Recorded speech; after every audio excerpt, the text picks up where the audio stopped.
In 1908, an explosion 1,000 times more powerful than Hiroshima flattened 80 million trees across 830 square miles of Siberian forest. Yet most people have never heard of it. This is the story of the Tunguska event, June 30, 1908, 7:17 a.m. local time, in the remote wilderness of central Siberia. It was a quiet morning in one of Earth's most isolated places. Then the sky exploded. The blast was so powerful it registered on seismographs across Europe and Asia. A witness 40 miles away described being thrown from his chair as the heat singed his face and the sound shattered windows.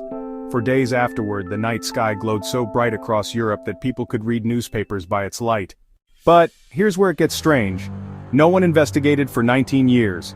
The location was so remote and dangerous that the first scientific expedition didn't reach the site until 1927.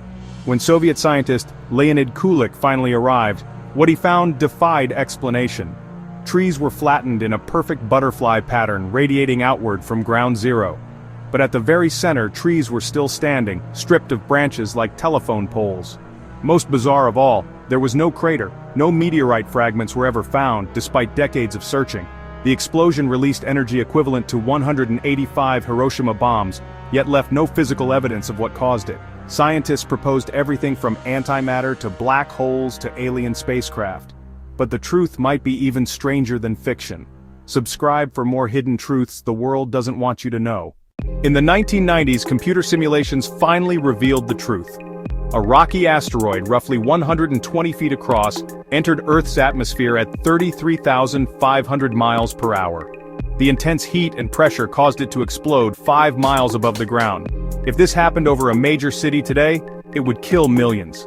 This is why NASA now tracks over 90% of large asteroids that could threaten Earth. Objects this size pass close to Earth several times per year, most going undetected until the last moment. Scientists still visit Tunguska today, searching for clues in the soil and studying the regrown forest. They've discovered genetic mutations in plants and accelerated growth rates that persist over a century later. New lakes formed in the blast zone, and the forest that regrew is fundamentally different from the original. The event temporarily cooled global temperatures and created spectacular sunsets worldwide for months. Newspapers across Europe reported strange phenomena, but no one connected them to a single event in Siberia. Telegraph systems across Russia and Europe experienced mysterious disruptions for days. For decades, the Soviet Union classified most research about Tunguska. The remote location became a restricted military zone, limiting scientific access. During the Cold War, both sides feared the other had developed a secret weapon capable of such destruction. In 2013, the Chelyabinsk meteor reminded the world that these threats are real and ongoing.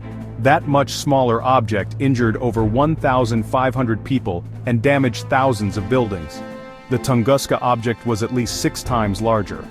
Events like Tunguska occur roughly every 300 to 1,000 years, but the timing is completely unpredictable. In 1908, the blast occurred over uninhabited wilderness. Today, there are few such places left on Earth. Our interconnected world is far more vulnerable to such an event than ever before. Today the Tunguska forest has largely recovered, but the scars remain visible from space. New expeditions continue to uncover evidence, and each discovery raises more questions. Tunguska proves that Earth exists in a cosmic shooting gallery, and we're not always the lucky ones. The question isn't if another Tunguska-scale event will happen, but when and where. Next time, we might not be so fortunate with the location. The explosion bigger than Hiroshima that no one knows about serves as a reminder. Like and share if you love uncovering shocking facts that few people know. Subscribe for more hidden truths that will change how you see our world.